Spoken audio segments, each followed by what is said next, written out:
Kenapa kamu bangun di pagi hari? Apa kamu memiliki alasannya?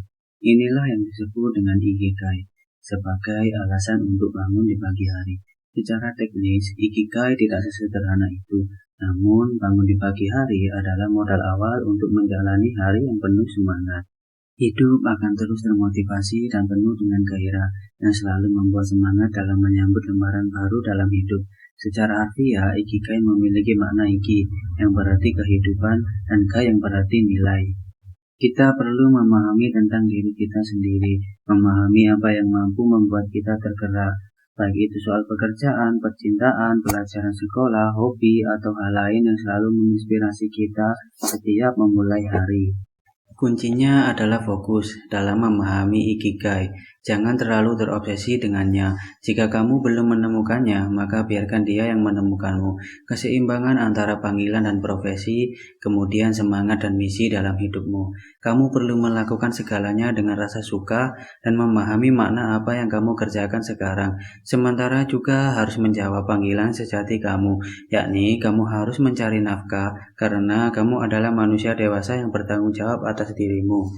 Ada cara yang bisa digunakan untuk memulai prosesnya. Pertama, hidup bukan apa-apa tanpa sebuah makna. Itu yang saya pahami ketika saya membaca buku karya Viktor Frankl, Man's Search for Meaning.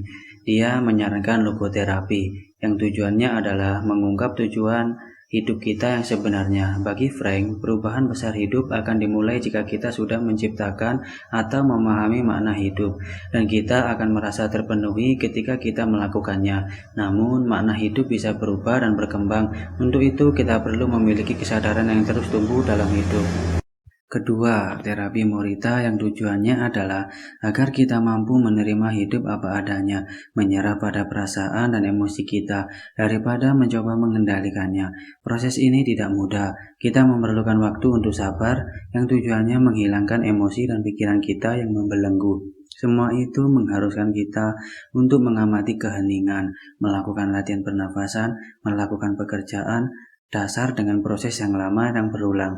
Namun, jika kamu mampu melakukannya, mencapai kejernihan dan kesadaran diri akan lebih membantu kamu dalam menjalani hidupmu. Ketiga, ikuti arusnya. Pernahkah kamu fokus mengerjakan sesuatu sampai kamu benar-benar lupa soal makan? Pertanyaan sederhana ini mungkin akan membantumu dalam memahami ikigai, memahami aliran dan menggambarkannya sebagai kesadaran yang penuh di mana kamu berkonsentrasi begitu keras pada suatu aktivitas, sehingga kamu hanya fokus pada saat ini saja. Kita sering mendengar, waktu cepat berlalu ya, padahal ini sangat menyenangkan. Berada dalam kondisi mengalir seperti itu saat kita telah menemukan kenikmatan atas apa yang menjadi fokus kita.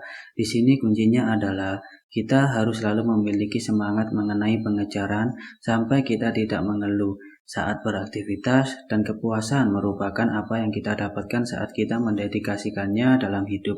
Kita harus pandai dalam memilih mana aktivitas yang bernilai tinggi dan rendah dalam hidup agar kita selalu tepat dalam menjalani. Setiap hari kamu perlu menuliskan tujuan apa yang ingin kamu capai hari ini yang manfaatnya menumbuhkan komitmen dalam hidup. Mulailah mengurangi godaan untuk membuang waktu.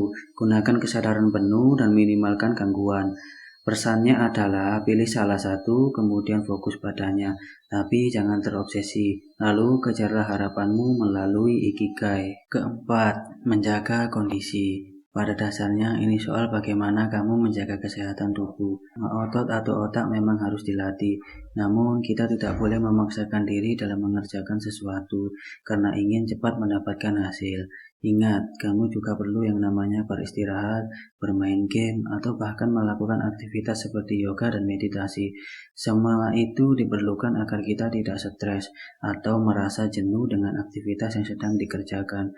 Selain itu, tidur tepat waktu dan menjaga pola makan merupakan cara terbaik untuk menjaga diri sendiri.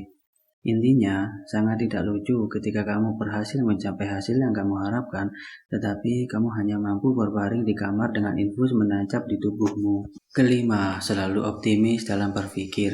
Apa reaksi pertama kamu ketika kamu tahu kalau usahamu gagal? Pasti sangat berat, bukan? Di sini kita perlu belajar menangani rintangan dan kemunduran dalam hidup dengan cara merangkul ketidaksempurnaan diri dan memahami fakta bahwa waktu sangatlah terbatas. Terlebih lagi, kita perlu membuang perasaan rapuh dan belajar membangun kekuatan kita dari dalam. Orang Jepang menganut dua istilah indah, yakni wabi-sabi, yang artinya keyakinan akan ada kebaikan dari ketidaksempurnaan dan kenyataan lebih baik daripada fantasi. Pernahkah kamu mendengar soal kintsugi, yang artinya seni memperbaiki tembikar? Orang Jepang melihat kekurangan bukan untuk disembunyikan, melainkan untuk diperbaiki dan menerimanya. Kemudian ichigo, ichie, yang artinya terpusat saat ini dan di sini. Maksudnya kita harus fokus pada yang halus dan tidak kekal ini. Kita harus menekankan kualitas hidup yang halus, namun memahami kalau semua juga cepat berlalu. Dan tujuannya agar kita ingat kalau kita hidup pada saat ini bukan untuk takut atau meratapinya. Kuncinya ciptakan pilihan, kemudian miliki alternatif terakhir, seimbangkan resiko dan berlaku konsisten dalam pilihan. Kehidupan ini memiliki keindahan yang luar biasa di balik kesederhanaan. Kita harus merangkul ritme kehidupan, mengerjakan sesuatu dengan memahami maknanya, maka kita bisa hidup lebih lama dan lebih puas ketika kita meninggal nanti. Terima kasih telah menonton.